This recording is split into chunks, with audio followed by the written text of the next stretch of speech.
You know, you get an opportunity to meet people in your lifetime that make you go, And this is exactly what happened when I met Maria Howell. It was that moment of, oh, I know who that is, and oh, she is so really perfect and wonderful and energetic. And this is somebody I really admire what she's done and how she's walked in this industry.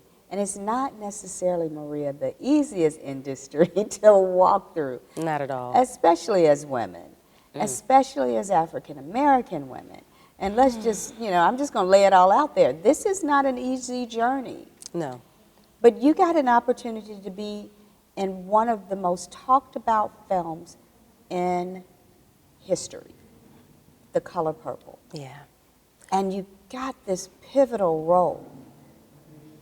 And you whisper to yourself, am I here? Did this really happen? Yeah. When you saw yourself on that platform, you're on the front row, you're belting out the song, and we all get to that moment where we're begging to see that first take, and you walk over there and see it. Well, I actually didn't get a chance to see any of the footage on set. The first time I saw it was in the big theater. Oh my God. And that was, I don't know the word. It's above overwhelming, above daunting. It was, I literally cried so much because I didn't know the magnitude of that scene. When you know yourself as an actor, we don't always get to see the full script. No. So I didn't know where the scene was placed. I didn't know it was the pivotal or a climax of the movie.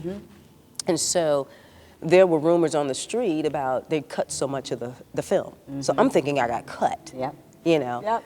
That's a real thing. When I saw it, I literally cried so hard from relief, and then I had to go back and see it to enjoy it. Oh my goodness. And I'll never forget, my whole family was there that first night, and my father, God rest his soul, got up and walked out of the theater. He couldn't handle it. He couldn't handle it, and I thought he didn't like it. Oh my father started, oh God, I'm about to cry now. My father started crying. So yeah. Okay, now you got me crying. Okay, there you go. Your daddy wasn't the only one who was affected like that.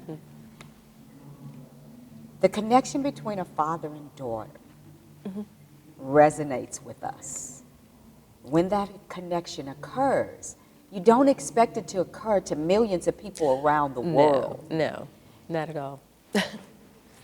There's an orchestration that we deal with all the time, my husband and I, and we say that you cannot beat God's orchestration. No.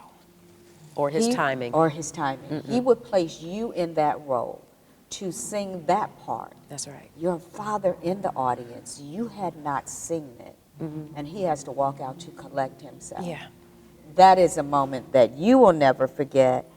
And now that you've told me, and I don't know if you've ever told me that, and I don't tell a lot of people that, but I'm thinking about it, and yes, this is what we do. You know, I'm wiping away. It's a pivotal moment. When you take a look at how this transformed other people, because I know folk stopped you in the grocery store. Oh, please.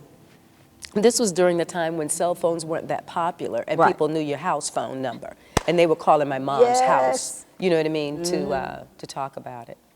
When you take time to breathe all of that in, did you have a private life after that scene? Oh yes. Were you able to go to the grocery and not someone say?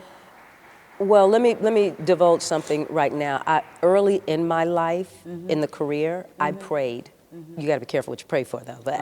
But I prayed, God, please don't let me ever get famous where I can't walk down the street. Ooh. I prayed that prayer. Wow. And because I am from a small town, people like Sleepy Floyd, James Worthy, Donald Lawrence are from my hometown. Wow. I actually sang in a gospel trio with Donald Lawrence in high school. And I didn't want the fame, and I prayed for them as well, but I didn't want the fame to keep me from being who I knew I was. Right. And who my family knew I was and my friends, so I didn't worry about that part. That's a choice we make, and I made that decision. Yeah. And that's that. Yeah. I think one of the things that happened with African American actors is that a lot of times we're not seen in the same way.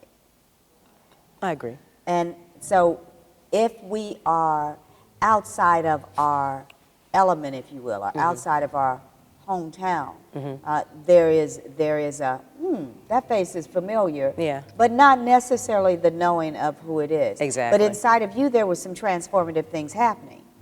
There were things happening that in your career and in your understanding. Speak to us about where you saw yourself going in the moments through, after the film is done, it is a #1 success, and you find yourself in the midst of a #1 success. It's really interesting. What happens to you? That's an interesting question because all I had my sights set on were singing. Being an actor was great. I knew that was going to come, but singing was my #1 thing.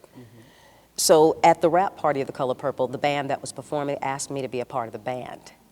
I went on to have a singing career. And so I think about maybe 5 years. I didn't act for 5 years after The Color Purple. I was mainly singing. That's what I wanted to do. My first director was Steven Spielberg. My second director was George Lucas. I had no idea. So where do you go from there? I didn't know. I was, again, I'm green and I'm not understanding the whole grand scheme of things, so I'm just so happy to be there. You know what I mean? So that's where a lot of times in my career, people have said to me, you're humble to a fault.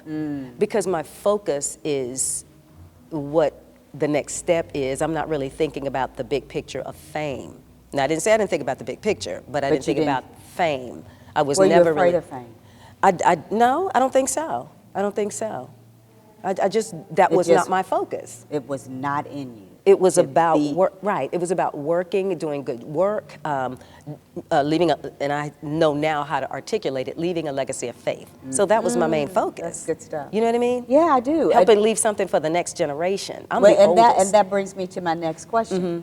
What do you want to leave for that young woman, that young man who's saying, I don't care if I have to eat peanut butter and jelly for the rest of my days until I get that role? What is it? Don't do it.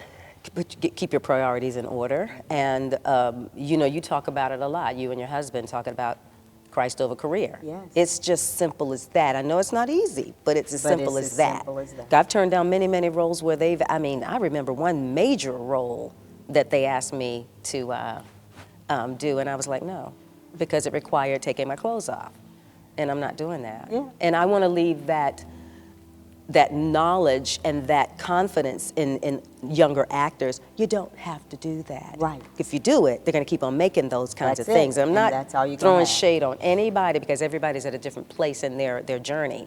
But what I am saying, I know that that's not going to produce any good fruit. That's it. So you have to really make decisions. That's it. And fame is fleeting. I'm just going to say it. Oh my God, It is. fame is fleeting and it's not all that it's cracked up to be. You know? Christ over career. There's no other way to say it. There's a decision that you have to make. Yeah. And I constantly say, I like to know that I can go to sleep at night and wake up and look at myself in the mirror. That's it. Yeah. Even with all the mistakes I make, I want to be able to look at myself. And hear, well done, my good and faithful servant. Yeah. Amen. I really appreciate you being here. I'm so glad you got to be here this time. Me too. Your schedule has been off the chain, Yeah. and this has been 3 years running. It's so good to have you. You're the inspiration for me being here. Yep. I was going to drag her here the next time. That's the way it's going to be. Thank you so much, Maria Thank Howell. you. I love you so much. I love you too. I Thank really you. do. And thank you guys for joining us. You just got a glimpse into some girl talk. Okay, we already cried. We giggle a lot, but we cry a whole bunch. Bottom line is we support each other, and we're in love with the Lord who has developed us to this, and we'll continue to walk his walk. You do the same. God bless you.